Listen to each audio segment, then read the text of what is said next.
Hey guys, welcome to the Markcast. Reed here. Is the UFL living up to expectations? That is the theme we are tackling today as we approach the midway point, week 5 of the UFL 2024 season. Can't believe we're already there. Big show coming your way today. Happy NFL draft week, a weekend. Lots of excitement going on. Hopefully, by the time you are listening or watching this, I have pre-ordered my Jaden Daniels Washington Commanders jersey here. Pick number 2.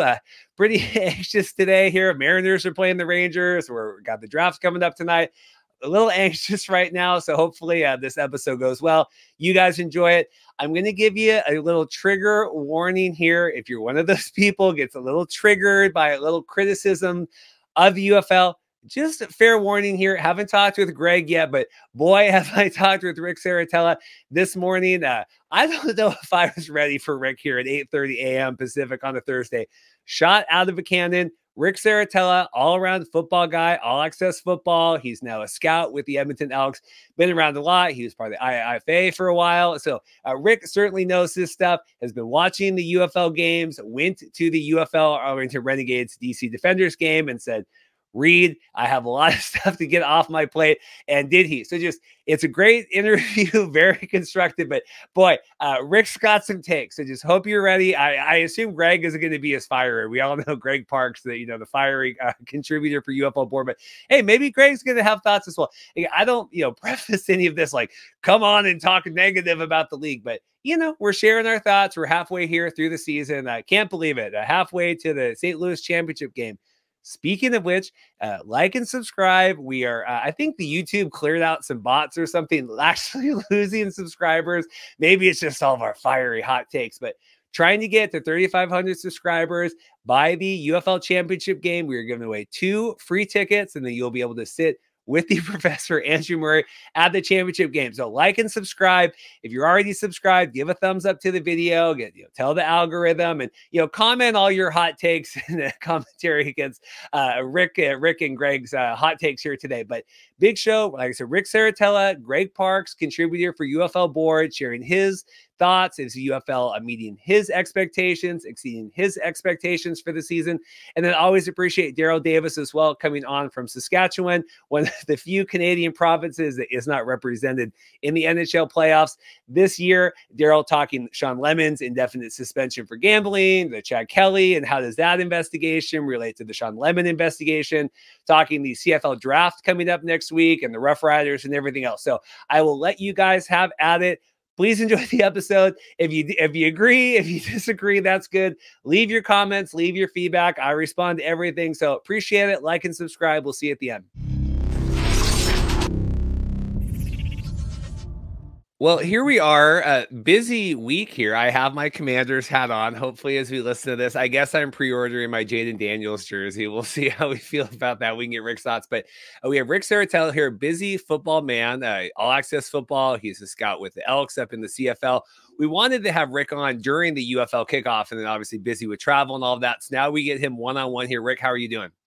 I'm doing great, man. The best time of the year for me, so buckle up.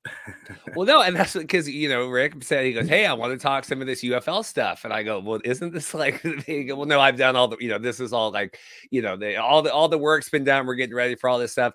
But now we're going into UFL week 5. First off, just how are you doing? And then let's kind of get into your thoughts on the season. I'm doing great, Reed. Thank you for asking. Hopefully you're doing well. Listen, I have never been to a Canadian Football League game, and I'm getting ready to gear up for my first CFL training camp. We report on May the 8th, so I'll be departing for Edmonton, and man, I'm looking forward to it. I feel like seeing it on TV and experiencing it. Coach Chris Jones had told me, like, hey, you really don't understand the waggle until you see it live in person. So really looking forward to it, man. It should be fun. Yeah, Edmonton, they need to kind of bounce back this year. I think they need to sign a few more quarterbacks. I think this week and all that stuff. I think we have 9 quarterbacks going. Is Cardell Jones being called again for that? But anyway, we can talk a little CFL at the end, but let's get into this UFL. The theme this week is the UFL living up to its expectations. So what say you? You're a football guy. Yeah, so in terms of like on the field quality of product, I think it's great. You know, I think it's a step up from the level of competition. I think there's more continuity there. The games are exciting, and they've always been exciting to me. And you see a lot of games come down to the wire, which is great. Uh, the ratings are good too, right? I'd love to see the advertising dollars, which might make it sustainable. But then, you know, I had the opportunity to attend the game, Arlington, DC at Arlington a couple weeks back. Didn't pull out my scout card or my media card. I wanted to go and experience it as a fan. I was there with some friends and wanted to just, you know, see what it's all about. And I'll tell you, and I don't want to make this out to be a hit job on the UFL. In fact, I know they listen to your show. I know they've rejected my help numerous occasions. So through the power of the Markcast, we're going to offer them free consulting. But man, they just missed the mark on so many aspects, and I'd love to dive into some of them.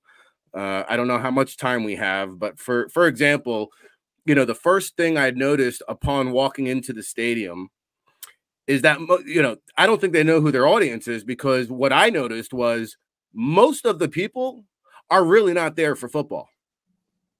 Most of the people want to enjoy a Saturday or Sunday afternoon, take their family out to the game, have a local team to root for, and not have to pay the NFL cost of experience, right? And so, like, you've got fan bases there. Like, there was one crew behind the end zone. Okay, the Renegades, they're all dressed up, robot uniforms, they're going crazy. Anything the Renegades do, they're cheering, man. Now, I'm not sure they know any of the rules. Like, you know, it came down to the end, they were completely quiet. They didn't know it hit them.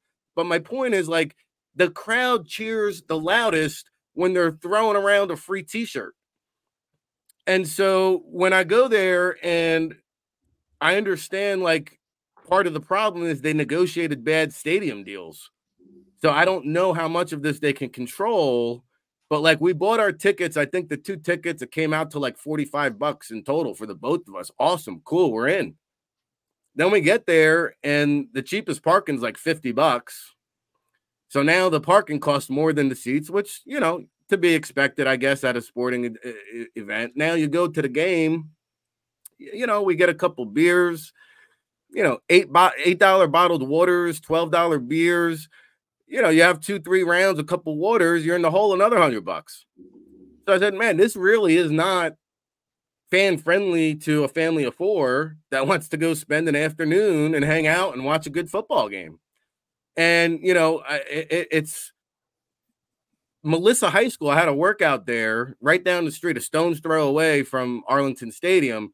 Reed, I'd be embarrassed to tell you how cheap I can get that stadium. It's a $35 million facility. It holds 12,000 fannies in the seats. Why don't we work on filling out that venue first? Okay, because they reported 8,000. I'd be shocked if there was even half of that.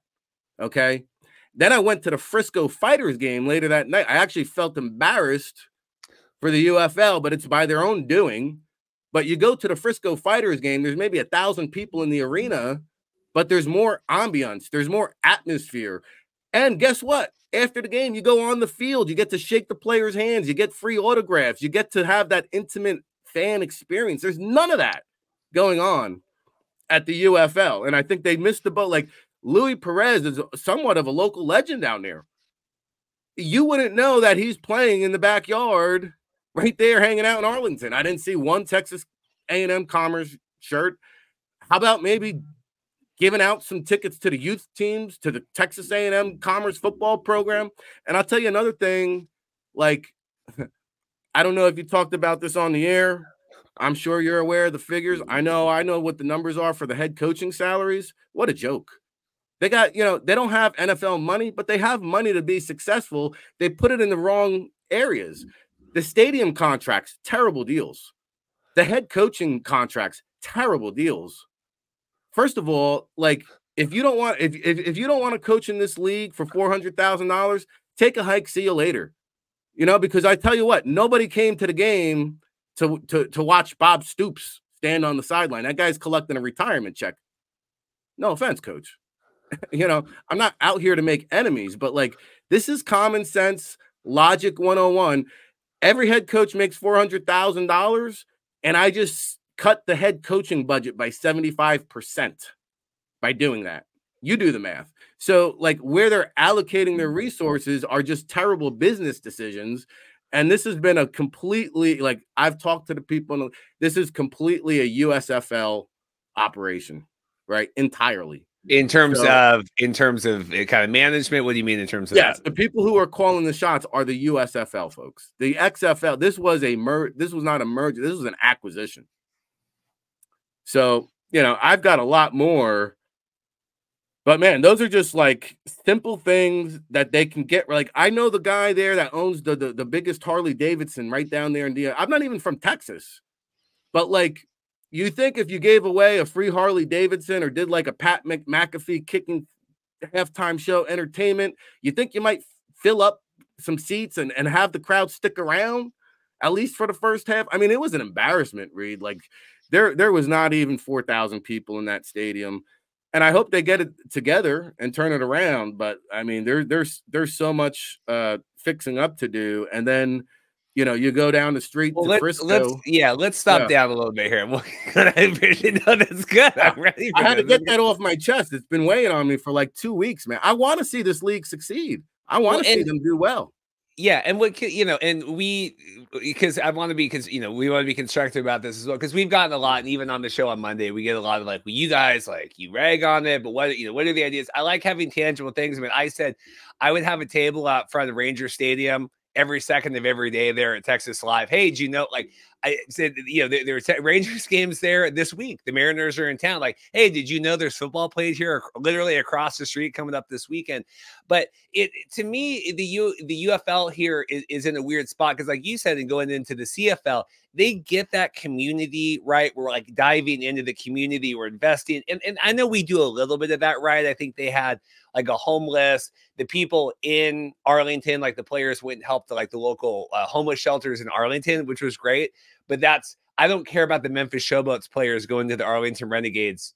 We need to do that in Memphis. We need to do that but they don't have the money to do that. So you're kind of stuck in this area where I think they're doing a lot they're trying to do a lot in Arlington, but there's those other 7 markets, and they don't necessarily make sense anyway. It really doesn't cost a lot to do grassroots marketing, though. To your point, like, I could have a couple of Arlington Renegades runners in the parking lot of the Texas Rangers stadium, like, giving out free tickets to kids. I mean, how many people does Arlington hold? 40,000 people, and you can't even put 4,000. Grassroots marketing starts with the youth. If you don't make fans grow up with this and like it from a young age, people like you and me aren't going to just discover this thing and become interested because there's no name brand value. You've got to start with the youth, and they've done none of that. And I'll tell you what, good thing we weren't hungry, because we were already like out $250 just from, a couple of soda pops. I mean, imagine if we wanted to eat. Like, that's not family friendly. Well, I will also say, when I was there for covering the kickoff game, I also had to purchase. We had to purchase our own food and beverage as media members, which is another conversation in and of itself. But I just, I don't want to say that politely, but I just, right. It feels like, and we talked about this last week on the show, like, how do we get like these media members? Because people sit there and they go like, okay, who's watching the crowds? Who's watching the crowds? I watch the crowds because that tells me if there's a level of interest in the markets, right? We're not trying to just attract the national market. We're trying to attract local. And, ultimately the goal here, as they've said, is we want to sell off these franchises in the next 4 or 5 years. Well, I don't see, 7,000 in Michigan or 7,000 in Memphis doing that. So how do you get these media members not in Arlington to hop on these media calls to cover this stuff? There's no practice. Like, I don't know how you get these people that are working at, the Fox affiliate in Memphis to care about the UFL. So I pitched an idea where, maybe you should kind of make me the media reporter for the league website and have me kind of going behind the scenes, bringing you the stories and the interviews and going, behind the scenes kind of thing. But they don't want to spend the money there. They want to go pay head coaches through the roof. But the problem is, Reed, like, if you notice, like, beat coverage has dwindled down. You know, like how many Texas Rangers beat writers are there, right? Probably not a lot. So like no newspaper or local media outlet is going to pay a guy to go cover Arlington Renegades or the Memphis Showboats. Like there's just no return on investment there because it is a niche market. It's a niche fan base, but it's niche enough where you can survive. And the question I ponder, like, we never see anything about the advertising revenue that they generate on TV. But my big question is like, are they doing the league a favor by putting the games on the league legacy channels? Because as soon as they go to cable, whether it's FS1 or wherever else you got to go looking for the game, I mean, the audience drops significantly. So is it like, are people just, finding this thing on ABC and Fox because it's on easily accessible, and yet when you have to go find, like, I can log on to the UFL website and see it's on FS1, but then only 200,000 people bother showing up. That's a bit concerning to me. I don't know. I'd love to hear your thoughts on that.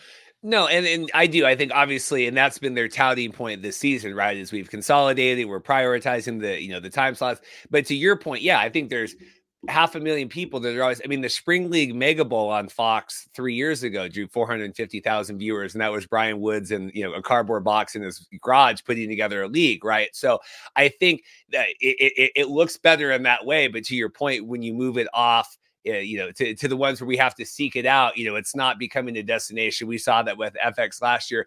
I just wanted to stop down as well with the beat writers and the lack of that covering. I don't know if it was kind of going online. It was like the sports gambling podcast. Like they got denied credentials to go cover one of the XFL games. And like this guy just went on a tirade. I didn't want to comment too much on, but they had difficulties, and we're blessed that, Marcus is pretty well accepted with all this stuff, but they had challenges getting credentialed for all this.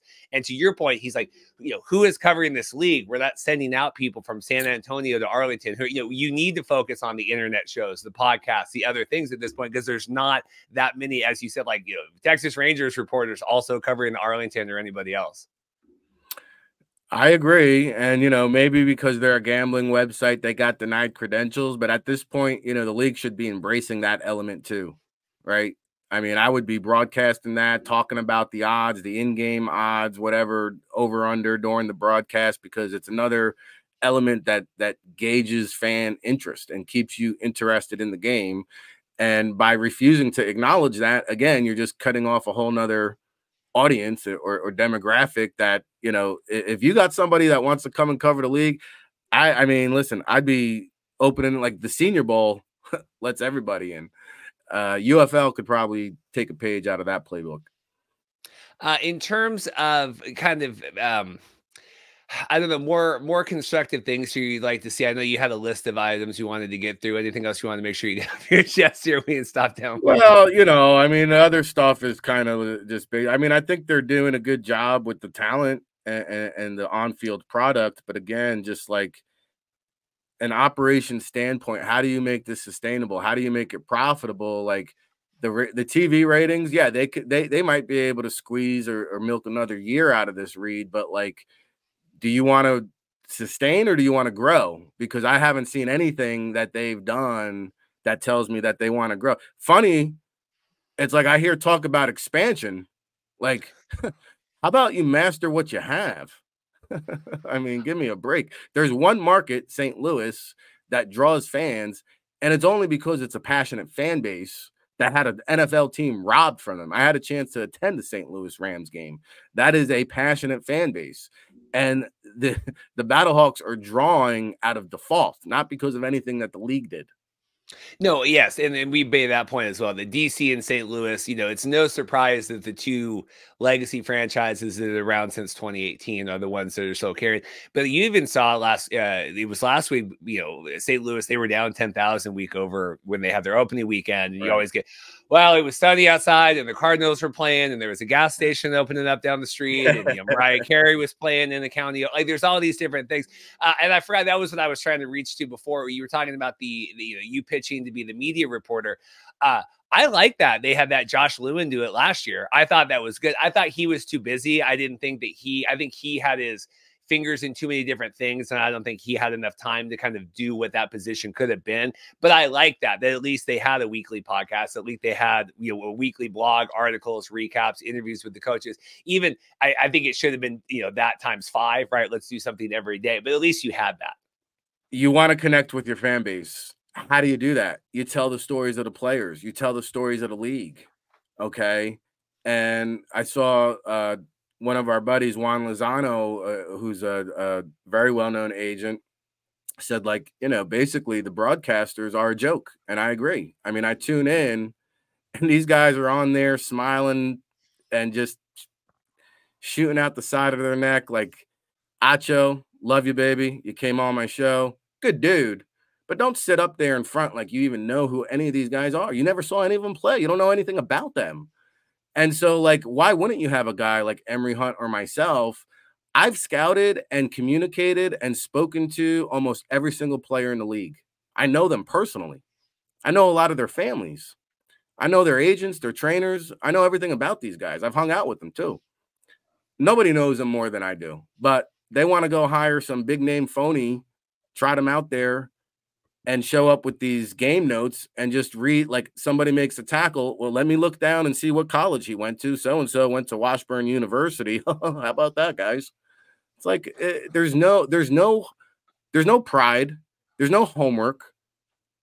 These guys just show up and just shoot the breeze throughout the game. And it's an insult to the fan base for people like you and I who are tuning in that really want to see Kevontae Turpin and what this guy's going to do next. And if he has a shot to go to the NFL, and this kicker, like, that's the other thing that just is really mind blowing to me. Like, there's teams now being investigated for tampering on the kicker Bates.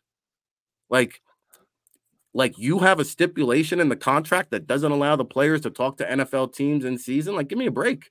That's the best marketing you can have. Oh, so it's like, you know, listen, dude, you're telling me that teams are going to be in trouble for contacting the kicker? What a joke. The best marketing you can have is this guy talking to an NFL team, and they wouldn't know innovation if it slapped them in the face. I'm sitting in the stadium wondering why they don't just change it back to the kickoff rule, which they created, that the NFL changed, right? You would have people that would just be tuning in for that. But they got innovative, slapping them in the face and don't even know it. So, like, how do you, like, you bring the horse to water, you can't force him to drink it. I mean, these guys, no offense, some of these guys running the show are dinosaurs. I said it. Sorry, guys. The times have passed you by. Do you find, because we've had a lot of comments about between the Fox and the ESPN broadcast, and I'm always like, normally I'm doing a lot, like I'm on my phone. I'm not always the most, like, you know, I get a little ADD going on.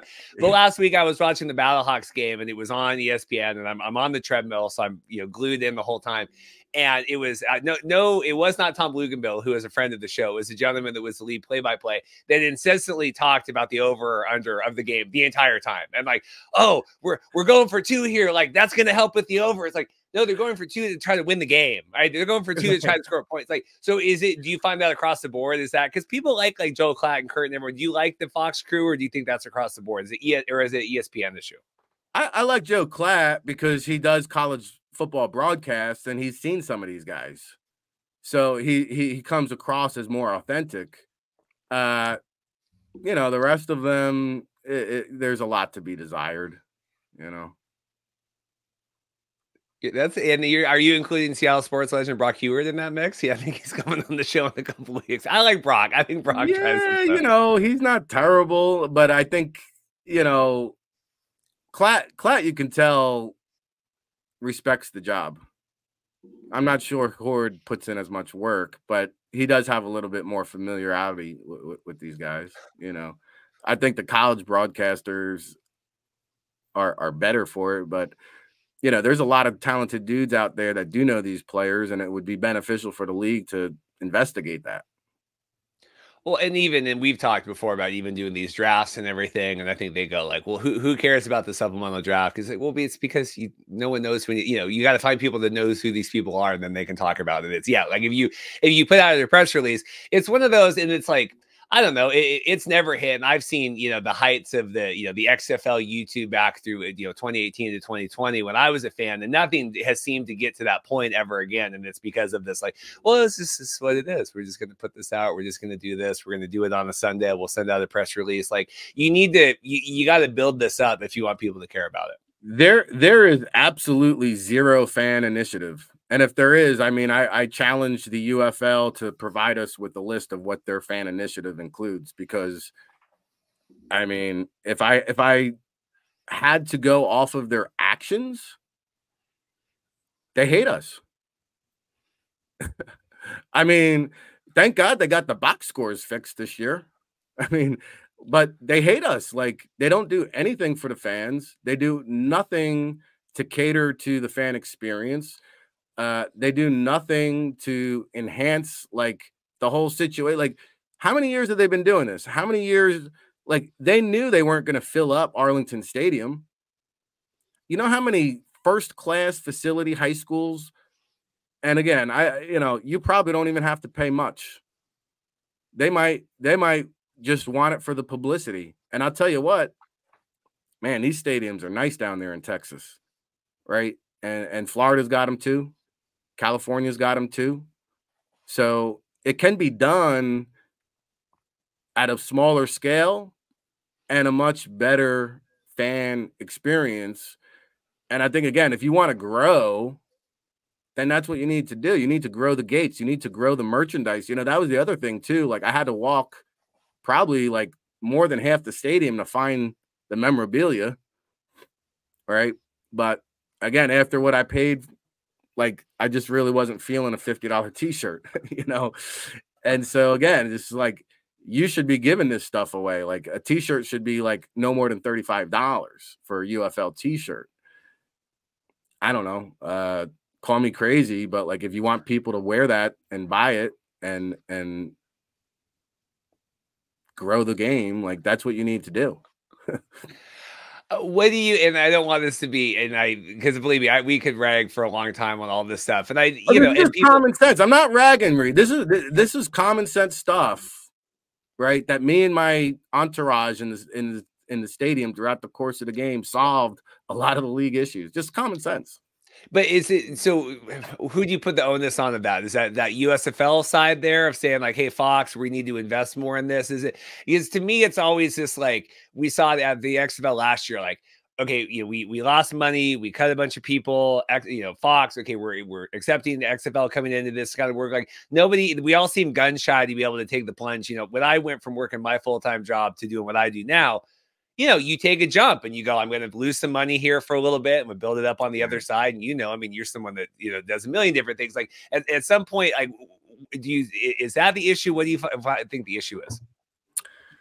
Well, I think the biggest problem, like with a lot of these leagues, we saw it with Bill Polian, I think with the Alliance League, is that, football guys are just that and should probably stay on that side of the field. When you have football guys making business decisions, it's a recipe for disaster. You need somebody to come in here and look at this operation as a bottom line business and not just strictly as a TV reality show, right? This is reality TV programming at its cheapest for ABC and Fox. That's what this league is to them. But when you have the football guys saying, oh, well, I know the guy over at Arlington, we can get a stadium there. Hey, let's go play. Let's put a team in New Jersey and play in Giant Stadium, even though nobody gives a crap about this team. Like, it's just like, and I remember having that conversation with the guys at the time. I'm like, yo, dude, like, why don't you maybe put them in the MetroStar Stadium? It holds 25,000. You might have a little bit more of an ambiance. I mean, they couldn't get 2,000 people in the Meadowlands. What a joke.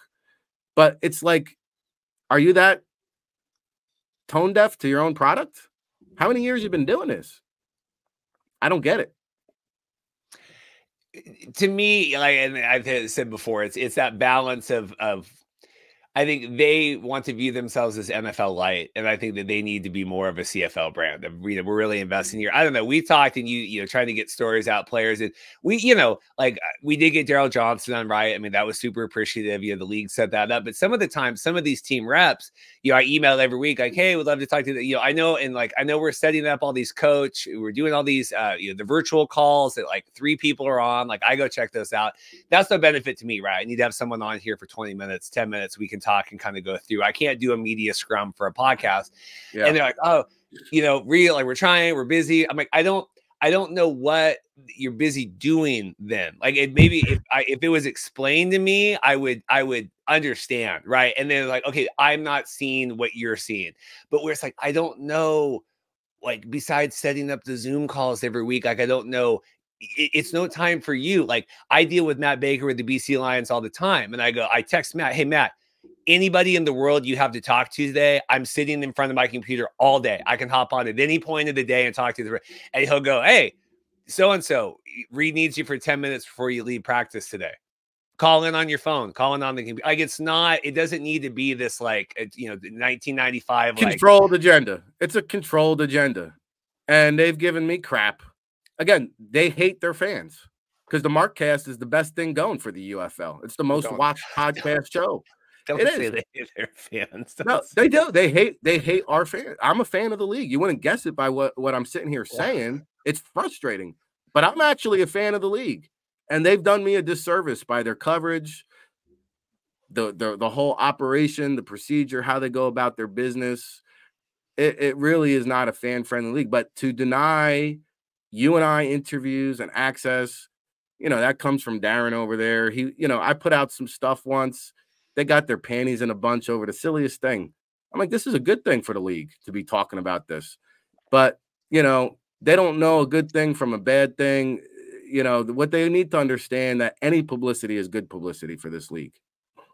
And they need to stop trying to control the narrative and dictate who can talk to who. And like all these director of personnel guys and head coaches, they're like scared to talk to you guys on the record because of the directive. Again, that starts up top from the dinosaurs running the league. I mean, the management, I'm not going to name names. You can go see who's calling the shots. All right. It's not just one guy. They've got people that are just too old for the position. Football has evolved. It's a young man's game. If you look what the NFL is doing, all the coaches and GMs now are like under 40. All right. It's a young man's game. And they got guys that are twice the age of that calling the shots. That's the problem. Let's get some positives through here before we get out. You said you like the football, right? We got some matchups this weekend going on, and you know, I think was it DC is going into Birmingham, or is it the other way around here? I mean, what do you? Yeah, you know, Birmingham with Rednecks. What is it? It's the we got the doubleheader. It's Battlehawks at DC. That's how I knew there was one game I was looking forward to there. What's striking you in that way, just in terms of like some positivities coming out? No, the positive thing is like again, the talent across the board is way up. I think the rule changes and tweaks that they do implement and have like the 4th and 12, like I think the NFL needs to look into that. I know the Eagles proposed like a 4th and 20 similar type of rule, but how cool is that? Like, and that means like, hey, you could be down double digits with 2 minutes left to go. Like the game I was at, the DC Defenders at Arlington, they were down by like 13 points with 2.5 minutes. They came back and won. That's exciting. I love that. You're never out of a game. And again, I think the more uniqueness and creativeness, like they should be trendsetters rather than trying to say, oh, well, we want a more traditional kickoff. Like, no, he hate me. That was the most innovative thing you did was let players put their own nicknames on the back of jerseys. You should be embracing that. That is what connects you to the fan. That's what sells jerseys and merchandise, not, hey, you can buy this 23 jersey for the year 2023. We're going to print 1 million of them and sell 2 of them. Like, you know, but again, I just wish this could have all been avoided, but the on the field product is exciting.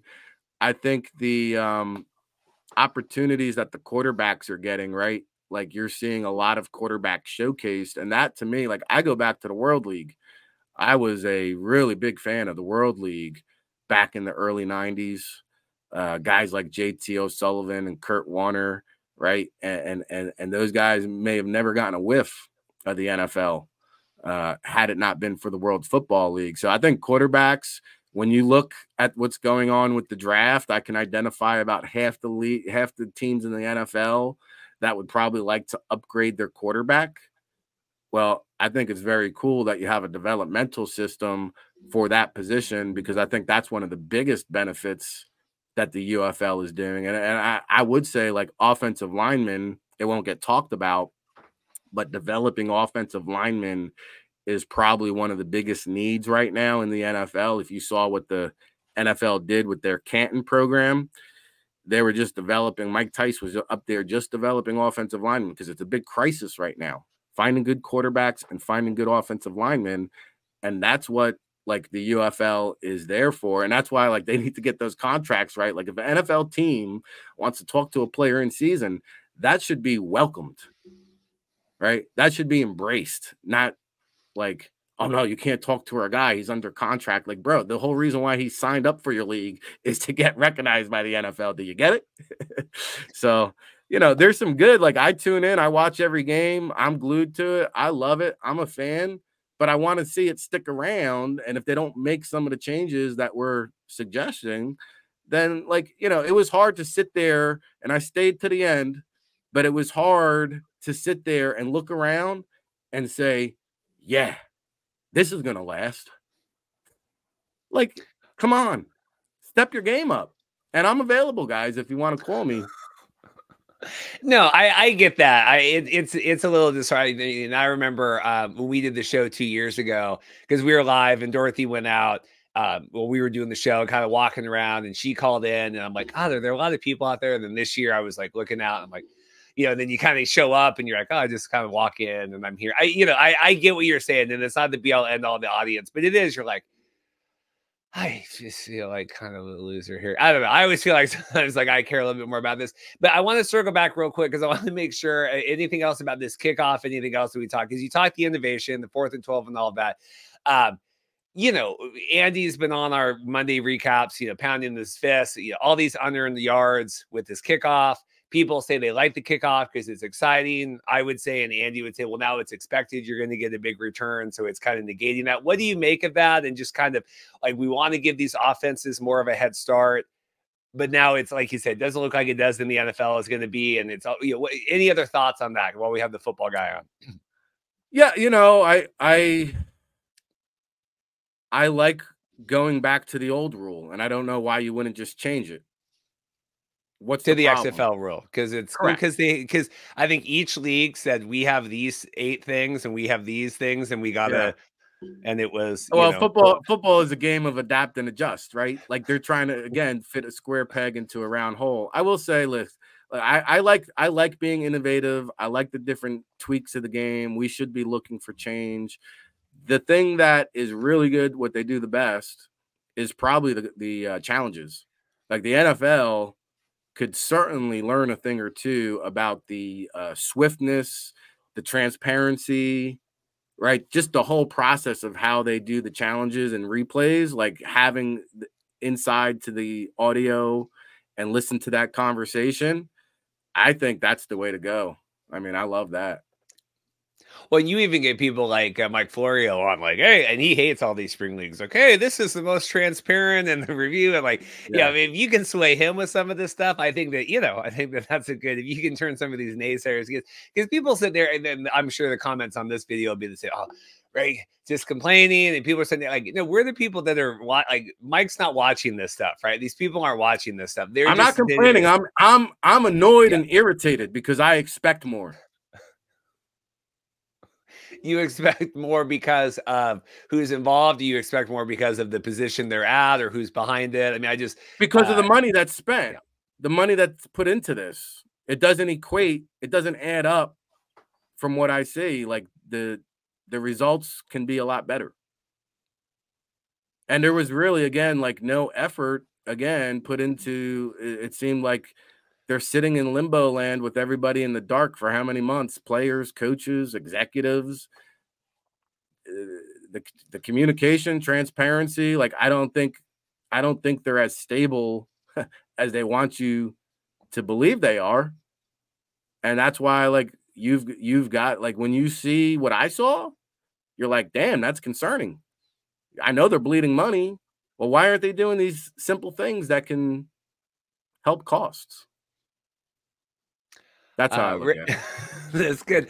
Anything else you want to make sure you get to before we wrap up here? I appreciate your time. This has been fiery. Yeah. That's good. I like it. I had a lot of, hey, if you didn't know, I had a lot of coffee this morning, but that's good. You know, we're burning the midnight oil for the NFL draft. I'm excited, but the UFL has been fun. I can't believe, like, it's halfway done. No. Right? It's halfway done. But again, like, having the NFL connect to the Spring League, connect to the CFL. We got a couple weekends this year. Last year was the best year of professional football in the history of the world because it went 52 consecutive weekends with pro football being played on the weekends, man. That was unbelievable. If we can get it back to that, I'll be a happy camper. I want the league to succeed. I think they have another season in them. But again, like, the TV ratings are good. You still have to sell the advertising. And until I see those numbers, until I see the gates and the merchandise improve and the fan experience, again, like Frisco Fighters, you get bang for your buck now when you go attend a Frisco Fighters game. You know, they're giving away food. They're giving away merchandise. They're letting you on the field. They're interactive with the players. It's everything the UFL is not. And I think they might want to maybe check out the Frisco Fighters and attend one of those games. To your last point, and I agree. It gets to this, Rick. Oh my God, like, we're halfway through the season, right? And I always feel that way. And it's like you said, okay, we're going into next year, and I thought I will at least give Darrell Johnson credit when he was on the show saying, you know, we're doing the best we can this year, and then we're going to make the push for next year, right? Because of the merger, I understand all that sentiment and everything, but like I said, we're halfway through the season now. Because I always get with, like, going back to these interviews and stuff, like, okay, we just need to get through training camp, or we just need to get through this, or we just need to get through that. Like, I don't know, like, at what point. Right now we're halfway through the season. Okay, then it's going to be next year, and then it's going to be okay. Well, we just got to get through. Like, there's always a lack of like, urgency that I think that the spring football maybe needs, if that makes sense, of like, hey, we need to do this now. We're not going to have an opportunity to do that. Oh, they are at a crossroads right now, whether they realize it or not. I'm not sure they do, but they are at a crossroads as we speak. I want them to see the $50 hat. I bought like 3 or 4 of these, Reed. This is how they came in a box with no protection. The brims are all like warped and crooked, right? And I could have had my guy Anthony Beck send me one for free, but like, I spend $50 on a hat. I can't even wear it. It's an office decoration, you know. And every hat, like, I don't know if you could see like the crookedness of the brim, but that's how they show up. $150 worth of hats, and I can't even wear the damn thing. I mean, I don't know. They hate their fans. Oh my God. All right, Rick, I appreciate it. We'll get you on again. This has been fun. Long time coming. Did I go too harsh, Reed? Did I go too heavy? I don't care. It doesn't affect me. It's everybody else gets affected by this. I don't. My life is fine. It is.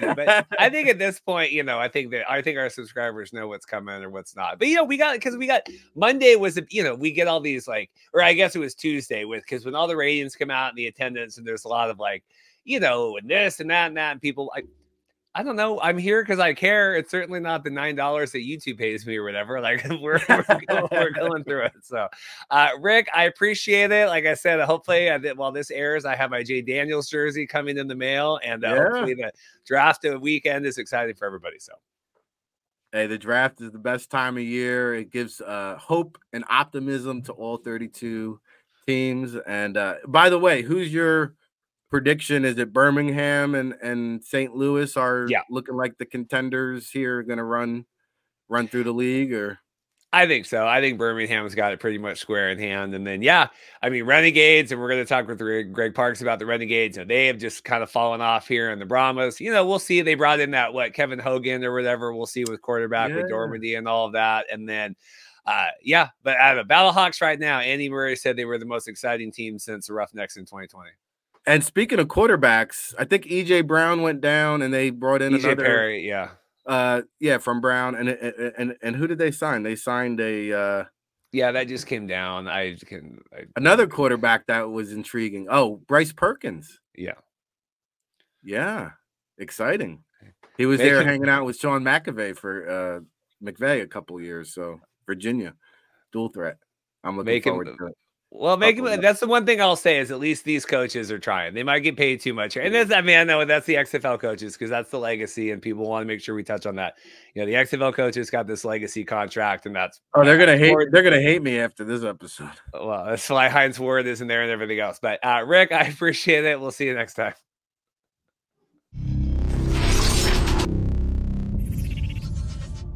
Well, here we are back, busy NFL draft day here. The Mariners just beat the rate. I'm like sweating here. I'm very excited. Recorded my intro. Greg Parks here, UFL board. First of all, Greg, how are you doing? I'm doing well, Reed. Thanks for having me on. It's good. So we're doing kind of a check-in this week. You know, is the UFL exceeding expectations?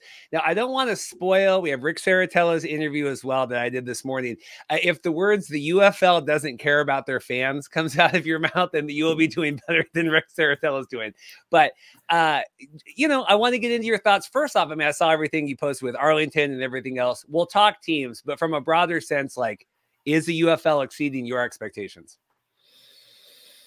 Oh, yeah, that's a really broad question. I think that the on-field product is about what I expected. I would say significantly higher earlier in the season than what we saw from the XFL, which we expected. You know, we expected, and that's what all the talk was from the coaches and the players and really the fans too. Leading up to this season was that the combination of the USFL and XFL, where you're taking the cream of the crop from those leagues, the expectation was the quality of play would be higher. And I think for the most part, it has been. I think, you know, the only place that I would say it hasn't met expectations is with the attendance. And I know we're going to talk about that. I know you and the professor, I heard you got, I'm sorry, the face of the UFL. I understand that's his new nickname. So I know you guys have talked extensively about it in the last few weeks. And I know, you know, I'll be giving my thoughts on it a little later on too. But, you know, the ratings have been pretty good. There are a lot of other pieces that I think have been good.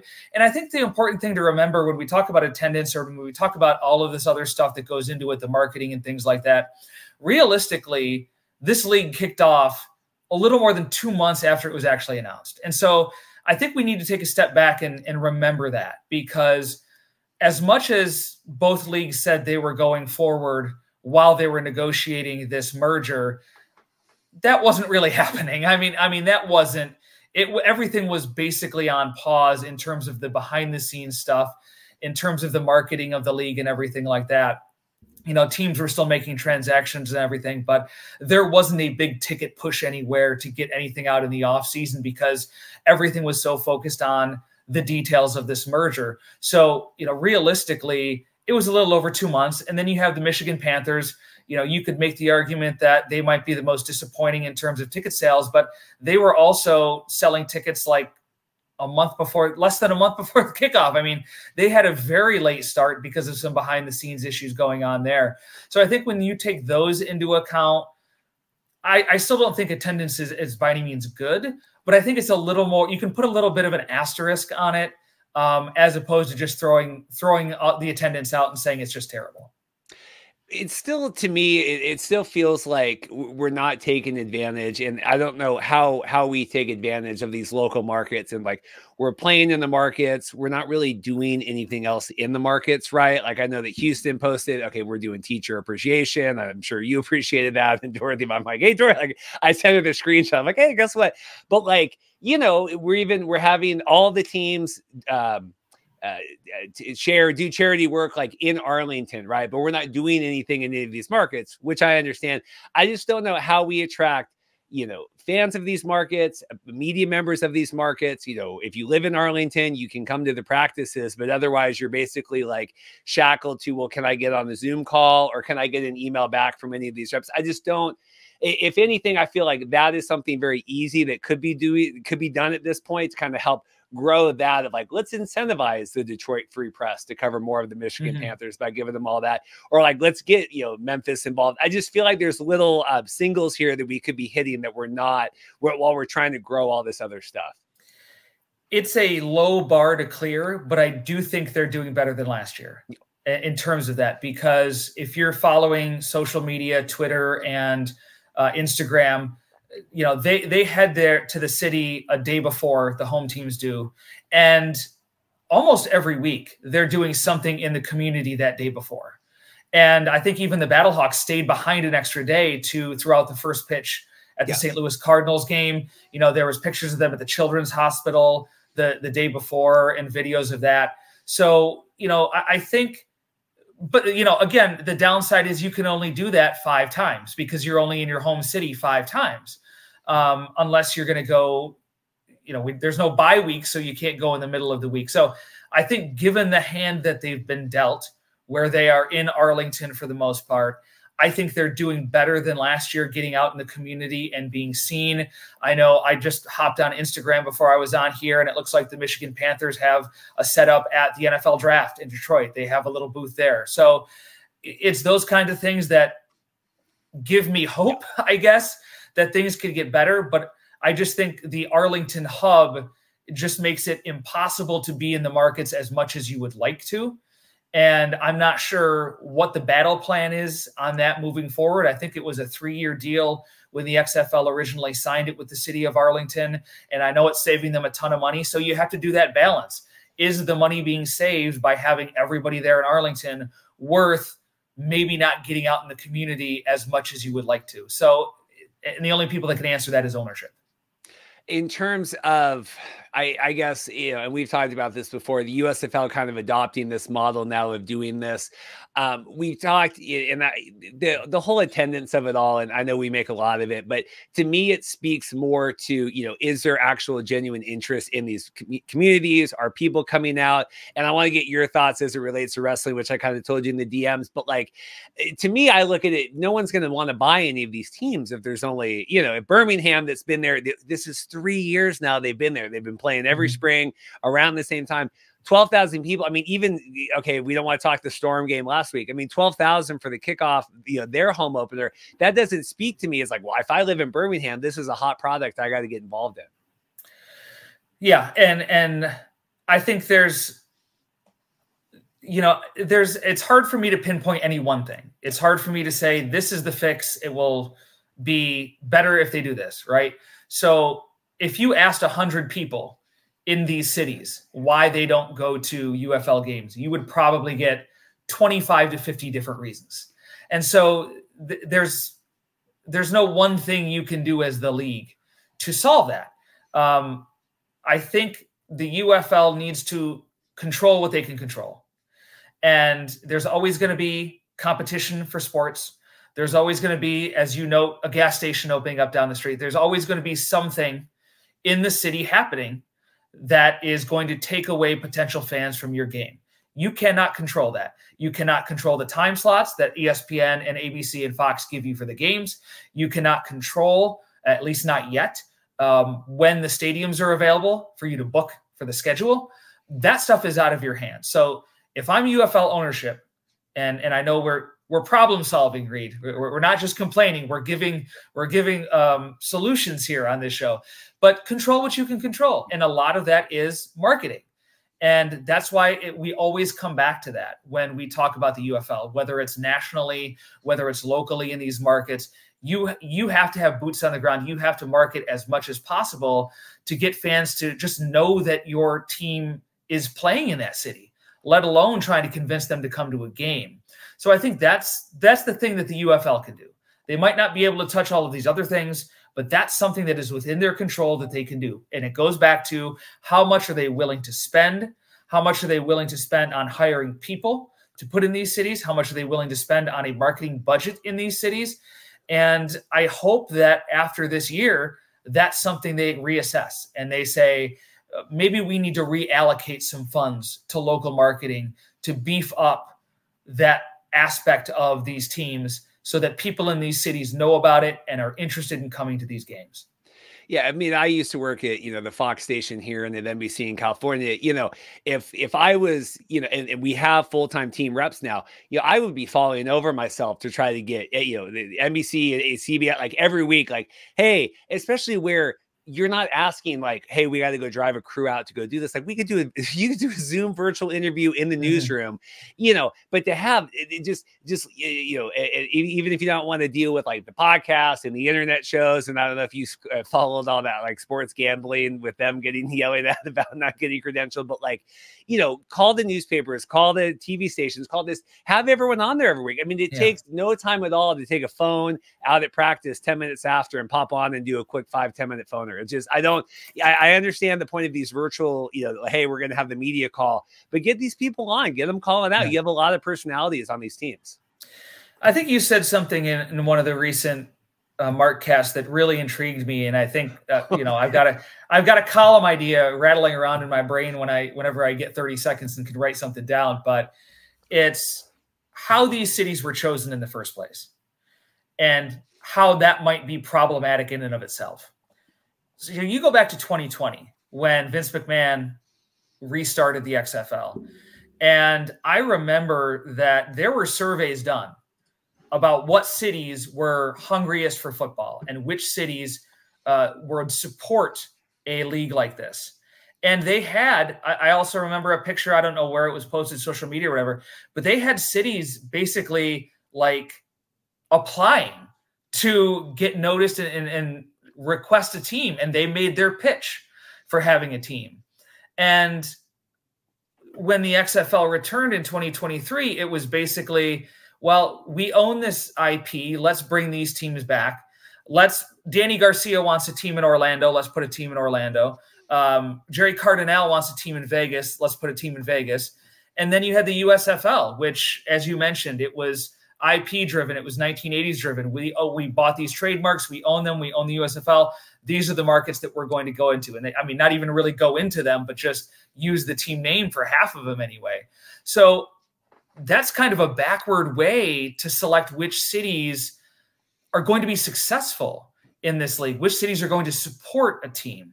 And I think you're seeing that haphazard way it was done reflected in the attendance. Now, the numbers aren't going to change overnight. And it's really interesting to me how much patience the league is going to have. How many 7,000 crowds are they going to draw before they start looking somewhere else? And, you're not going to go from 7,000 to 15,000 overnight. It's going to take years.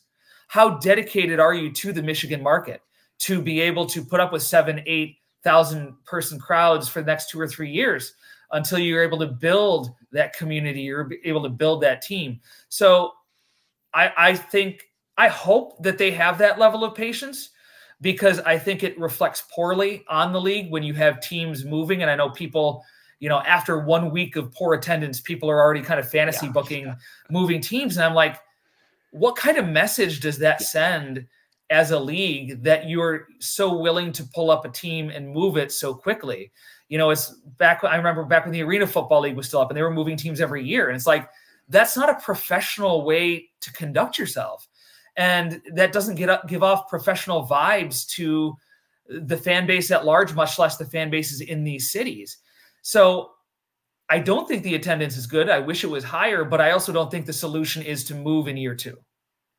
No, I agree with that. And it's hard to me. I go back a lot of times because, like we've talked about, this has been going on for a long period of time, and people that are involved now haven't been following it the whole time, and even if I wasn't podcasting, I was surprisingly, like for me, but pretty hardcore in all this league stuff back, listening to Mark Perry back in the day and Alan and Brian and kind of all that stuff. But to me, I always look at people involved now, and it's Jeff Goldblum in Jurassic Park. And it's like, well, you have this now, but you didn't do the, like, and I'm not saying that people involved right now aren't doing work, but like, you haven't been a part of this the whole time, right? You never had to learn why we are the way we are. And now we're here with these markets, and you don't really understand why we've gotten here and why, well, this should be working better and this shouldn't be working better. Like, well, you didn't do the work. So now you don't have the education that you learned in the last 6 years. Have Vince McMahon or whatever still been involved in all this?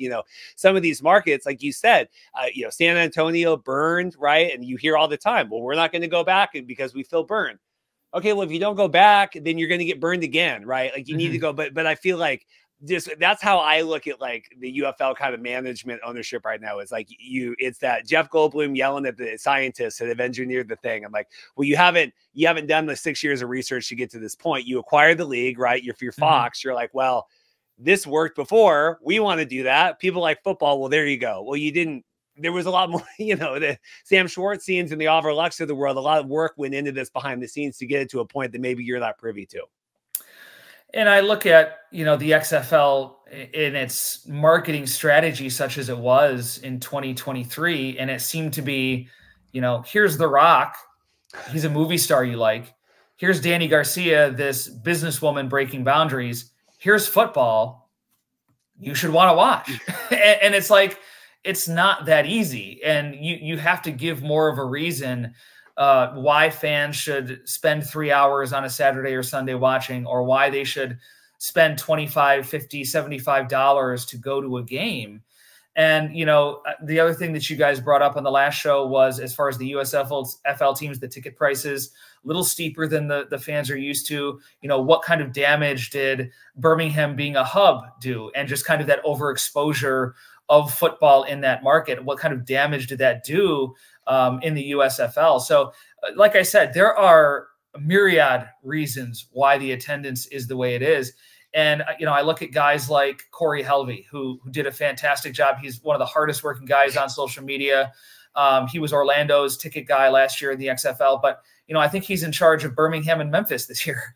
And it's like, that's great. And God bless him. But I think you need people who know those markets. You need people who know what works in those markets, and you can't stretch these guys that thin unless you just are kind of poo-pooing attendance for this year. And maybe the UFL maybe they're going to take a self-imposed mulligan on attendance this year. And maybe in the off season, we'll see a rededicated effort to pooling more resources into local marketing and getting fans in the games. Maybe it was just about getting the product on the field, getting ratings at a stabilizing place on TV, and then attendance is a worry for year two. I don't know, but I can't assume that ownership is real pleased with the attendance in most of the markets right now. The reason, one of the many reasons to have you on was because I was talking with Michael Payne, one of my friends, wrestling, and we all did all the WrestleMania stuff. And I was talking to him about, you've really saturated these markets for, Birmingham, 2 years now. And then the other ones, like you said, like you would paper, wrestling events back in the day, WCW. We just got to get people in the front row. We're giving out tickets, and AEW. And he goes, you should ask Greg about that, and kind of his thoughts of like, how long does it take to reverse that? Or just your thoughts of like, because it's a very similar practice to kind of what the USFL did with wrestling. I just wanted to get your thoughts on that of like, self-degrading, the price of a ticket for that, and then now wanting people to pay double or whatever it is. And I think we're seeing the results of that right now, right? Based on what the USFL was doing. They had priced their games at a certain rate. And when the merged league comes in and prices it higher than that, you're seeing fans in that market not really take to that. And so I think, as I said, 25 or 50 different reasons why people aren't attending the games. I think that's probably one of them. I don't know how high that ranks, but certainly, you're seeing efforts to discount tickets in Memphis and Birmingham. I know there was $10 tickets that were made public on social media. So the league is tacitly acknowledging this problem by discounting those tickets and making, giving the BOGO deals and everything like that. So when you do see 7,000, 8,000 in the stands, you have to take into account, well, how many got there because of a buy one, get one? How many got there because of a $10 ticket? So you're not even getting the max revenue from those 7,000 people who are in the stands. So again, I don't know what the league's marker is for attendance. Maybe when you have Mike Mitchell on next week, he'll be able to give a more accurate picture of the league's thoughts on attendance. But yeah, I mean, you want to get as many people there as you can, but it's going to be a process. It's not going to happen overnight. You have to understand that St. Louis and to a lesser extent, DC, they're outliers. That's not the norm to draw 30,000 or even, 15 to 20,000 consistently the way these two franchises have done. You guys talked about the reasons why those markets have caught fire the way they have. And I agree. I think the other thing too is those fans have an identity. Caw is the law. It's the blue and white. It's the rabid fandom. It's filling the dome. That is the identity of the Battlehawks fans.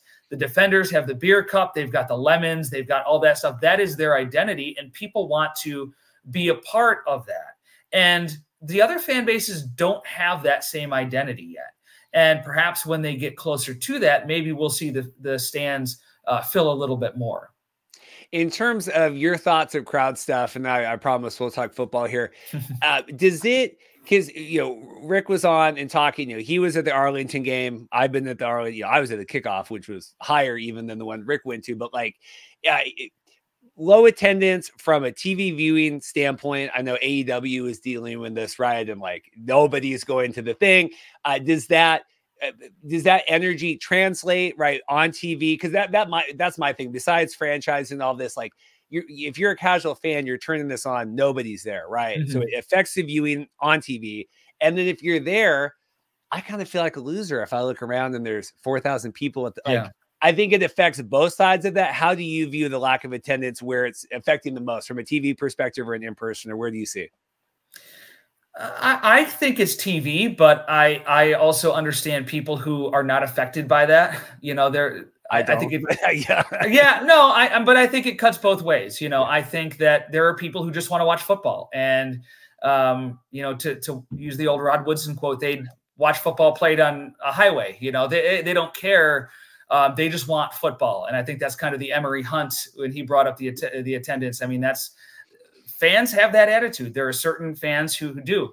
To me, I think it affects, I love watching St. Louis Battlehawks games and DC Defenders games a lot more than I like watching Michigan Panthers games. And it's due in part to the crowd. I think they add something to the games, add something to the viewing experience, even watching at home. And I do think you're right. For the casual fan who's tuning in, they don't want to watch something that feels like a cold product. And, AEW can kind of get away with it because there are ways that you can shoot inside the arena that doesn't make it seem as empty. There are, smaller arenas they can go to where even if they draw a couple thousand, it looks full. You can't get away with doing that in Ford Field. You can't get away with doing that in the Alamo Dome.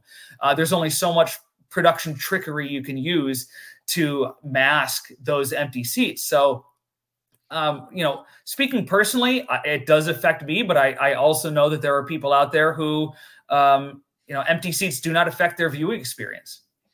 I just think there's different expectations, right? Like, you watch a baseball game on a, Wednesday afternoon, and you understand, okay, there's going to be, not as many people, but also the people that are there are going to be invested in it. And I do think, I don't know. I think we're getting better energy crowds than maybe we got with some of the papered USFL crowds, where it's like, hey, we're just here. But I think the people that are there at least care, right? Feel like they're invested in it. Mm-hmm. Do you feel like, so football, good. Has the football been at a level where if you're a casual tuning in, that this league is justifying its place in the landscape right now?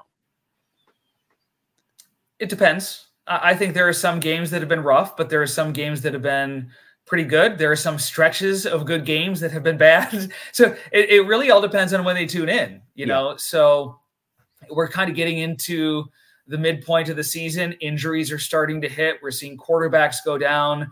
We're seeing other skill position players go down. Luckily, we're getting players like Jacour Pearson and Mark Thompson back. So that's going to help the offenses. But, I think the level of play is fine. I don't know what the general audience expectations are. I don't know if it's kind of NFL or bust for them. I also don't know how many casual fans are going to tune in when they don't really have an attachment to any of the teams. That's the thing. And that's what takes a long time. And that's why another one of the arguments against moving these teams right away is, you got the Green Bay Packers who have a waiting list of season tickets. That didn't happen overnight. That's established over decades and decades and decades. And spring football just hasn't been able to get to that point where they've created that history with these teams. So, ideally you get to do that, where when a person tunes in to watch the Battlehawks and the Defenders, they know the history of that rivalry. They know, when I watch a Kansas City Chiefs game, I know what I'm going to get. I know what a Kansas City Chiefs game looks like. I know what a Miami Dolphins game looks like, right? Just because of their history. And I know, having watched them, this is the kind of team they are. And you don't have that really in the UFL yet. Teams are trying to find their identity over time. And that's only going to happen when you have head coaches that are there for a while, when you have players that are there for a while. And, hopefully we get to that point with these teams. Well, and then you're also battling, players, this being the spot where maybe this is the last time that players play, and then they retire. They use this as a jumping off point, or it doesn't take off. And coaches, then you're battling that on that side as well. From NFL teams do that too. There's turnover every year on NFL teams. It's the same for UFL. It's just, instead of free agency like they have in the NFL, they're moving on, they're retiring, or they're moving to the NFL. You have teams like the Battlehawks and the Renegades that are bringing, 20-some players back on a 51-man roster. That's not bad. That's pretty good, I would say. And you have to take into account that this is a merger year, so there's more player movement than usual coming on and off teams. So I would expect that number to be even higher next year. Renegades, is that your biggest disappointment of a team this year thus far? Oh, without a doubt. When I was doing my power rankings for the teams and I was kind of assigning numbers to each position group, Houston came down at the bottom. So not surprised that Houston was struggling, but I'm really shocked at Arlington. This is not a team that lacks quality players, and I think that's what's so surprising about it. And it's even doubly surprising when you have a head coach like Bob Stoops, College Football Hall of Famer. If there was ever a coach that you think these players would respond to, it would be Bob Stoops. And, if you ever thought that there was a team that this would not happen to, it would be a Bob Stoops coach team. So it's really hard for me to understand what I saw on Sunday.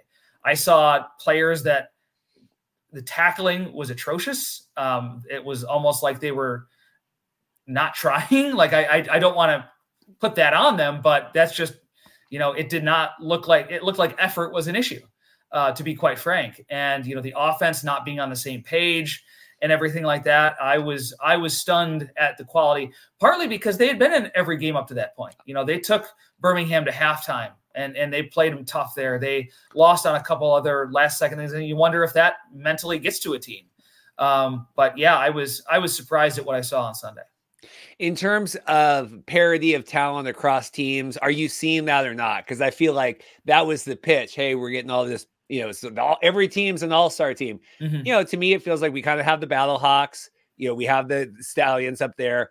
DC's figuring it out. There's a big drop. Houston. Are you, and obviously the Renegades, what do you feel about the parity across all 8 teams? I think it's okay. It's impossible to have complete parity. So for what they're doing, I think it's good. I think the XFL conference has a little bit more parity than the USFL conference, where it feels like Birmingham and, the team lucky enough to kind of stumble into that second playoff spot at this point. Michigan's dealing with quarterback injuries. Memphis is dealing with quarterback injuries. Houston's dealing with quarterback injuries, but I feel like they're coming out better on the other side with Reed Sinnett, who's performing better than Jarrett Garantano was when he was in there. So that may be actually a bright spot for Houston. And then in the XFL conference, you've got St. Louis, you've got DC, you've got San Antonio. I'd group them pretty closely together right now. And then you have Arlington, which is 0-4, but talent-wise, when I look at their roster, I don't think they should be this far behind the other teams in that conference, which is partially why I'm just stunned at the 0-4 record and the performance. So I think the XFL conference teams are grouped a little closer, and I think it's going to be a little more interesting in that conference when it comes down to it, because I think there's a lot more up in the air as good as St. Louis has played. We've seen them last year kind of stumble at inopportune times. That's what cost them the playoff spot. So I'm not ready to crown them yet. I want to see a little more consistency from them over time. But Birmingham's just going to run away with the USFL cover. I don't see anyone in that conference really stepping up. Well, and then this weekend, they're going into DC, right? So that'll be an exciting game, kind of, no, sorry, excuse me. I keep doing that. St. Louis going into DC. I keep in my head. I keep thinking, I'm like, oh, DC, whatever. Yes, I do agree. Running away with it all. Last question here. So, Renegades' biggest disappointment. Who's the biggest surprise here? That maybe, because for me, I thought the Brahmas were going to be duty. they were good, and then Chase got hurt. Now we're dealing with quarterback switch ups there, and we're signing guys and everything. And Dormady, I mean, he was around last year. He's not really like the most exciting player, but he seems to be pushing the ball. Who are you pleasantly surprised by this year? I figured San Antonio would be good. So I can't say I'm real surprised by that. I don't know if there's any team that really jumps out at me as a surprise. I'll say this. I thought Birmingham was going to be good. And they were number one in my rankings of the position groups.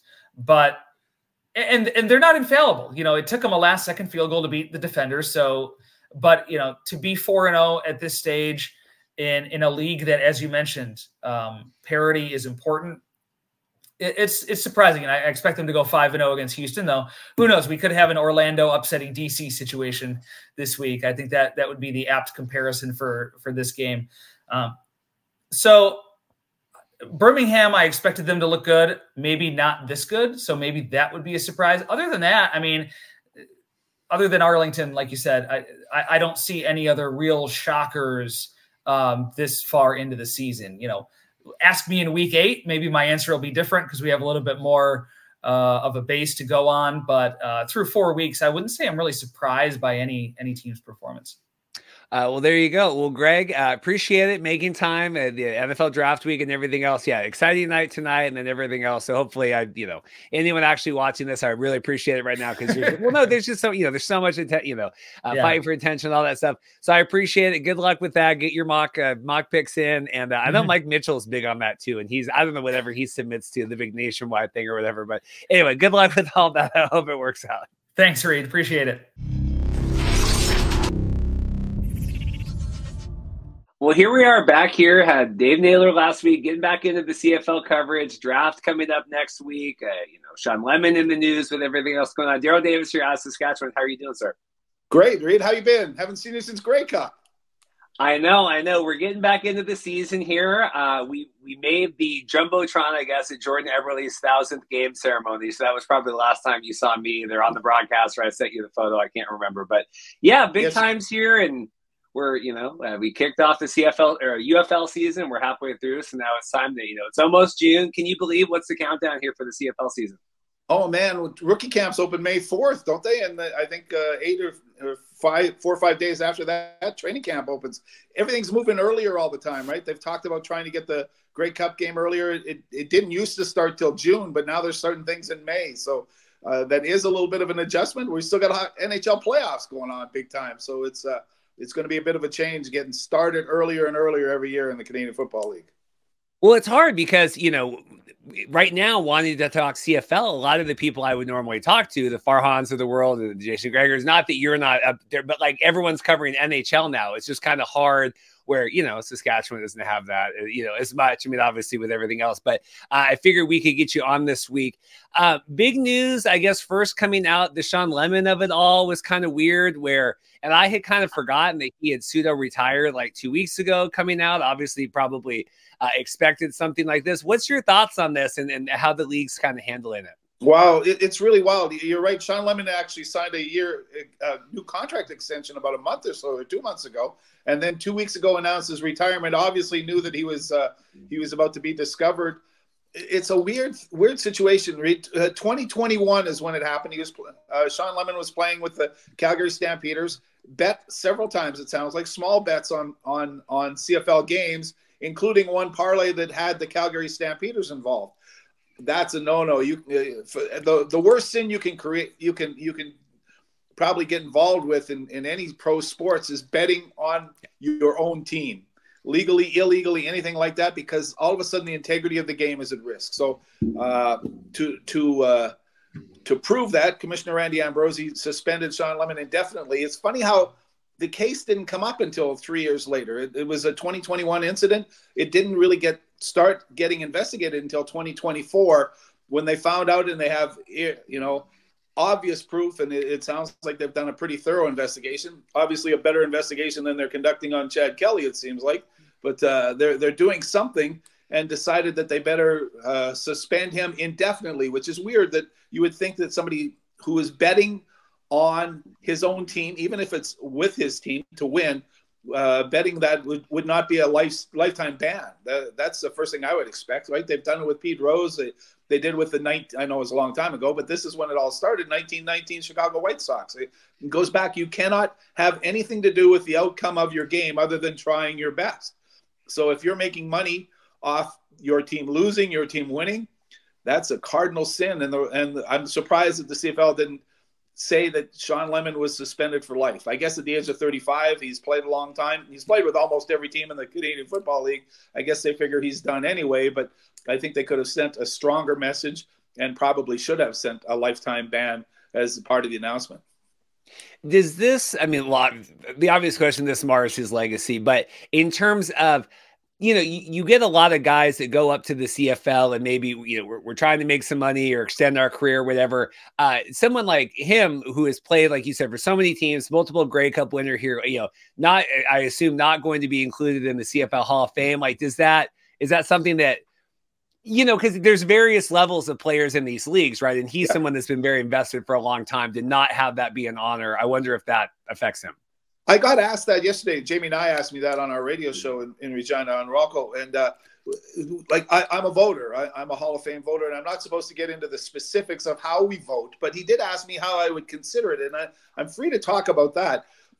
What Shawn Lemon did as a player, betting on his team, I might be inclined to still say, you know what, that didn't have anything to do with how well he played throughout his career. Is he a first ballot Hall of Famer? No, I don't think he is, but he might be considered somewhere along the line. Would this hurt his chances? Of course it will hurt his chances, but does it make him for sure not eligible for the Hall of Fame? I don't think so. I think that you could still consider it. And I would, as a voter, I would look at that and say, you know what? His career was pretty outstanding. He might be worthy of the Hall of Fame, and I don't know if I'd be able to convince other people, and that's part of the deal when you get around to it. But did the betting have anything to do with his career? Not at all. So yes, you can think about because there are character clauses in all Halls of Fame. How was this person, a criminal, or was he a horrible person? Should he get in? No, he's never really tarred the CFL with a bad brush until this incident. And if it's just a small bet, I'm starting to think, you know what, maybe he still is Hall of Fame worthy. And it's an interesting discussion, Rita, and it's one that you bring up, and justifiably so, because I've been wrestling with it a little bit. I won't have to wrestle with it for 3 more years when he does become eligible, but the rest of the committee will have to wrestle with that too and decide. I would be more inclined to vote Shawn Lemon into the Hall of Fame than I would Andrew Harris. Andrew Harris cheated, according to he was using performance-enhancing drugs. Is he a Hall of Famer? Sure. The way his numbers reacted, of course they are. He is, but he's also been suspended for cheating, which made his career even better. So, when you balance the two out, I think the lesser evil of the two is gambling, as opposed to cheating on your lifestyle and breaking the rules that are put in place for every player. I think that's fair. This is actually a really interesting debate here, because I know he is signing, I think it's today, signing with Winnipeg to retire as, the one day with all of that. This is very interesting. I wonder if everyone would have your openness to having Shawn Lemon be able to go in, but then Andrew Harris continued to play and win and do it's different in that way too, where he came back and was able to, I don't know, resurrect. I mean, a lot of the drug stuff was kind of, or not the drug, but the performance enhancing was a lot before we were involved in the CFL, so it was a little bit before my time. But where he was able to come back and resurrect that, does that change that at all, or no?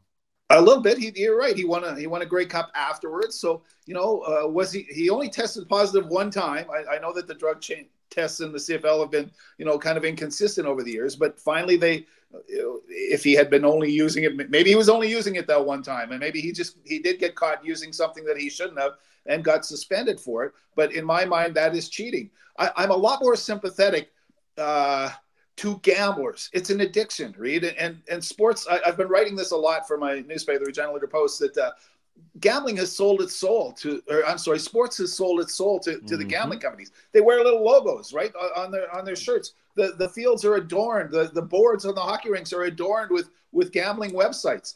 So you say, okay, these guys are helping to pay your salary, but don't go near them. Don't bet with them, okay? I'm finding that very hypocritical. I think Pete Rose should be in the Baseball Hall of Fame. I even think that Mark McGwire and Barry Bonds should be in the Hall of Fame because Major League Baseball was complicit with that. They said, we want home runs. Go ahead. Use steroids. Do whatever you want. It creates interest in baseball. So they did it. And they made baseball interesting for a long time. The home run chase was amazing, wasn't it? Sammy Sosa, we all remember that.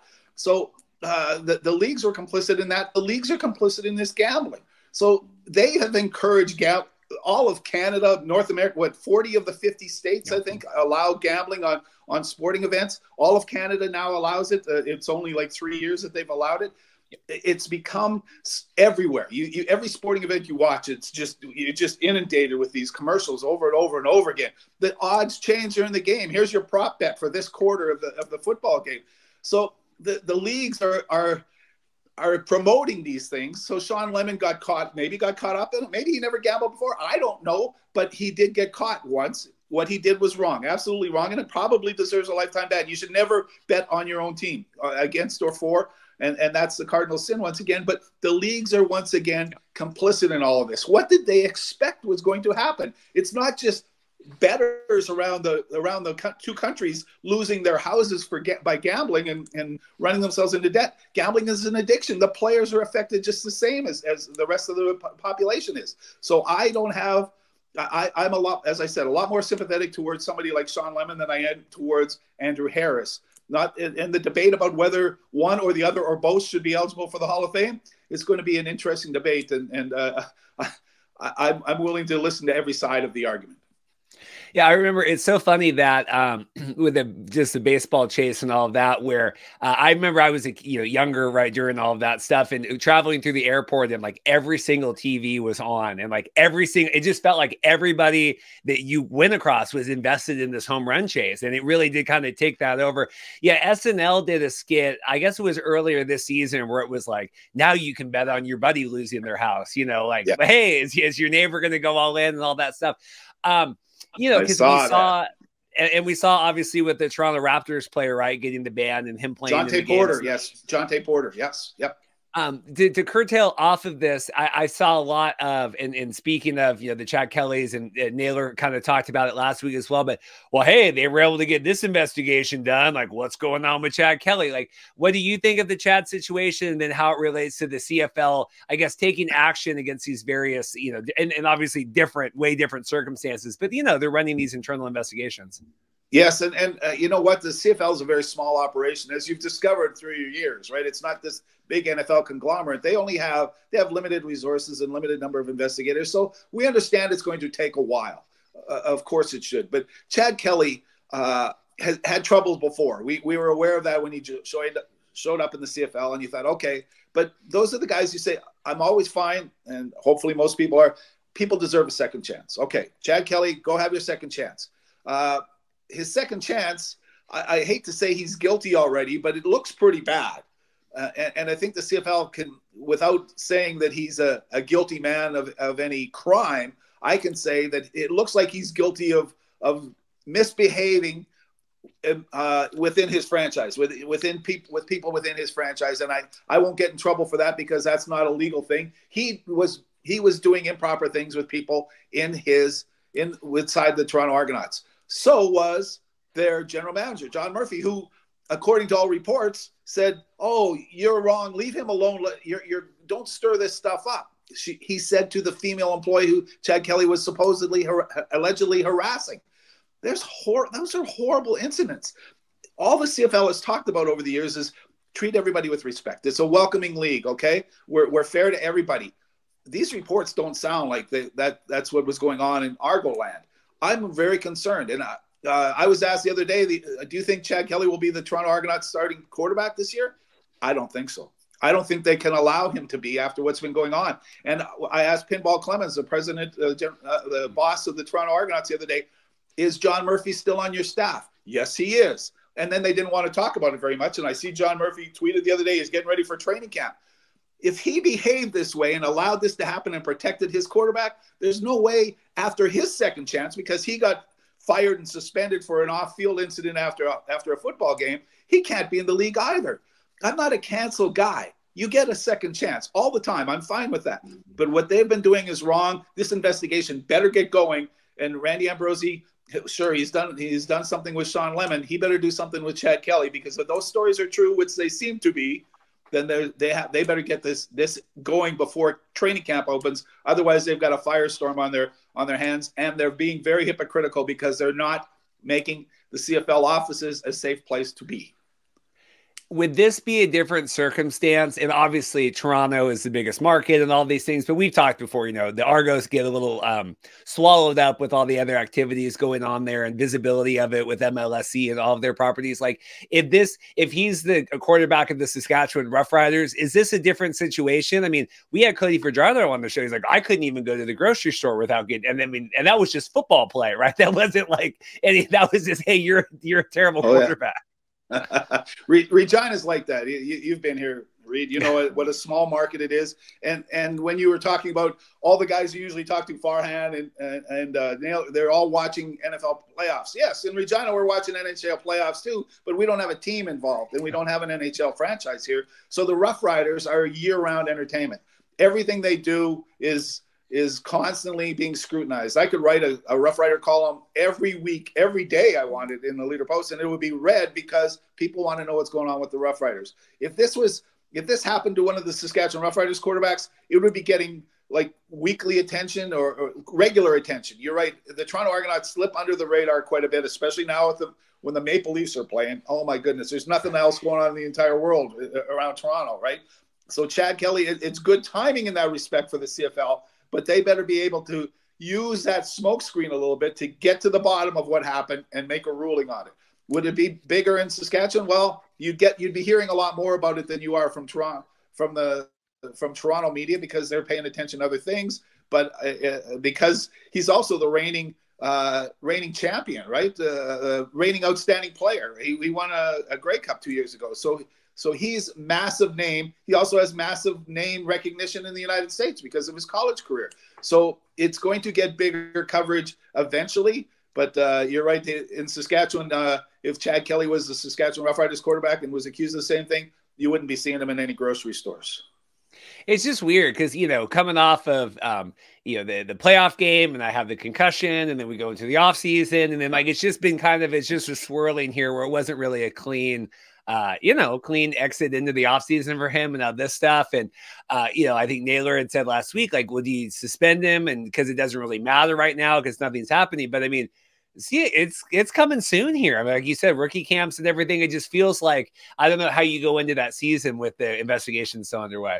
Yes, they better get a resolution. That's a great point, Reed. They need a resolution before training camps open with their general manager and with their quarterback, because the way things have been described, there's no way that they should be involved with the Canadian Football League team right now. And if camps are about to open, they should be able to, even the Toronto Argonauts, they at least deserve the courtesy of being told your guys won't be available. You better find replacements for them. And if they show up on May the 4th and they're both allowed to be there, I would have a lot of I wouldn't respect the CFL as much, because it doesn't sound like nothing should be done to the people who put this assistant coach in that situation. In terms of the Riders here, like you said, with draft coming up, how are the Riders looking going into the season? Obviously not as successful kind of last year with everything else. What are you kind of looking forward to for the team? Well, the draft coming up on Tuesday, the global draft, I think, is earlier on Monday or something. And, you find a global player or two, and they got a pretty good punter last year. The Rough Riders did the global draft. So they do find some players on occasion. The Riders pick third overall.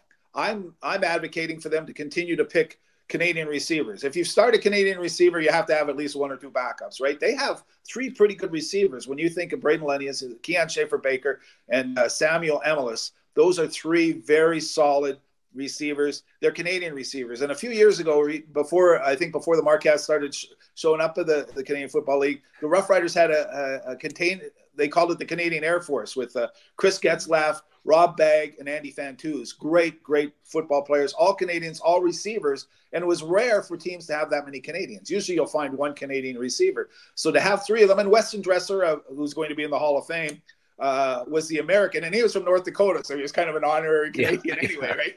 So they called it the Canadian Air Force, and I think the Rough Riders have built themselves up enough that way to do it, to really rely on their Canadian receiving corps, and that allows them some freedom to add Americans in other places, because they've really struggled along the offensive line. The fact they got Peter Godber a couple of years last year from center from the BC Lions as a free agent, outstanding. Robert Blake's there. They've got three decent Canadian players, or Philip Blake. I said Robert Blake. Philip Blake. And they got Jamarcus Hardrick as a free agent for one tackle. They need another American tackle.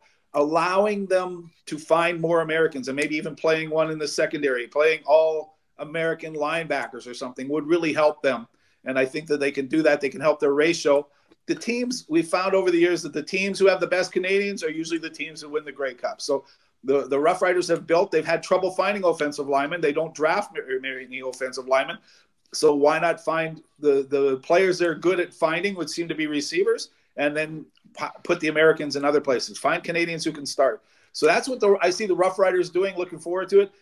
When you ask how are they going to do this year, same as every CFL team. How's their quarterback? Trevor Harris, 38 years old when the season starts. Last year, tibial fracture, 5 places. One of his legs was broken in right on the kneecap, and didn't play. He missed the entire season. If he comes back, I think he stabilizes the team. But can he play? He's never been the most mobile quarterback. But can they protect him, and can he stay healthy the entire year? They have a chance of being a respectable football team if he can play the entire season. Pressure on coaching staff and everything else now coming in. Yeah, well, they're new, right? Craig Dickinson was here for how many years? 4 or 5 years, and did an okay job. But last year, his on-field strategies were really bad. He made every chance he took blew up in his face. And, he's gambling at the wrong time, or he's kicking at the wrong time. And the players noticed that. You could tell that they were losing faith in him. Not that they disliked him. As a man, Craig Dickinson's a wonderful guy. As a coach, well, he waffled a few things and really was bad on-field strategies. And then the players start thinking, oh, we don't have faith in him. And you could see it fritter away. For the last 2 seasons, they ended their seasons with 7-game losing streaks. Yeah. So you could just see it was imploding before us as we watched. So they did have to change it. They changed the coaching staff, brought in Corey Mace, former defensive coordinator with the Toronto Argonauts. Very popular throughout the league. Everybody seems to like him. From our limited, not limited, he's been very accessible since he arrived in Regina, Saskatchewan. And you see him everywhere, and everybody seems to be buying in. When they get A.J. Ouellette, the running back, the free agent from Toronto, because he wants to play for Corey Mace. You start thinking, oh, okay, this guy has something special. And that's absolutely the truth. He has that charisma. He wants to be here in Saskatchewan, kind of is it the center of the CFL? No, but it might be the heart of the CFL, right? And he understands that, and he wants to be a part of it. So he's put together quite a coaching staff, a few guys who are familiar. He's brought along guys he's worked with, including Mark Mueller, who's a former offensive coordinator, or not offensive coordinator, quarterbacks coach, I guess, with Calgary. He's the offensive coordinator. How will he do here? You have to remember that last year they took away his play calling duties in Calgary. So he's got to prove again that he's capable of running an offense here, and he'll be given a pretty good green light on those things. Because Corey Mace likes to have his coaches coach, and Corey will be the front guy, I guess. But look I'm even calling him Corey. So I don't usually do that. I usually call them by their last names. That's the type of person he is, that you just feel kind of like him as soon as he shows up. And I think the people of Saskatchewan, the fans of the Rough Riders, really look forward to his coaching style this year. Well, it should be exciting. Like I said, I think, AJ going in there, kind of rock star, one of the big names of the CFL right now, kind of makes that feel sexy, and Corey Mace and all that other stuff. Darrell, I appreciate it. Like I said, getting back into the CFL coverage here, we'll have you back on, and then, we'll be figuring out if we can make any games, but then definitely Grey Cup in Vancouver and everything else should be fun. So I appreciate it. Anything else from you? That's it. Look, I can't wait for it too. We'll be watching the NHL playoffs, but training camp is special around here. And with the new coach, there's a whole bunch of buzz around this province, even more so than usual, Reed. So we're looking forward to it around here too. Yeah, I think it should be exciting. Yeah, a couple of years here, not so great. So yes, due for a bounce back. So Darrell Davis, I appreciate it. Good seeing you, Reed. See you soon. huge special thanks again to you if you've made it this far through the episode. And then, of course, all of our guests today, Ric Serritella taking time. I'm like, really? NFL draft week? He's like, I'm ready to come on, ready to talk. So appreciate Rick. Appreciate Greg, as always, making time with his busy work schedule and life schedule, and all of that means a lot. And then Darrell Davis as well, coming out of retirement now, writing again and contributing. Always enjoy getting his thoughts about the CFL and everything, Rough Riders and everything else. That'll do it for me today. Enjoy all the NFL draft coverage and everything else. Should be a good weekend of UFL gameplay coming up here. And then next week, I think we will have Mike Mitchell on. I think we're shooting for kind of a welfare. How is the UFL? But kind of a mid-season welfare check on the UFL. And then I think Andy and I, our post-game recap for UFL Week 5 is going to be on Sunday. So I will post that on Twitter, but I think we've been doing the Monday, Tuesday. I got to work all next week, Vegas conference down in Vegas. So I think we'll do that Sunday night once the games are done. So stay tuned. I'll post all about that, but like and subscribe if you enjoy this. Give a thumbs up. Lots of work. We'll see you next time. Thanks.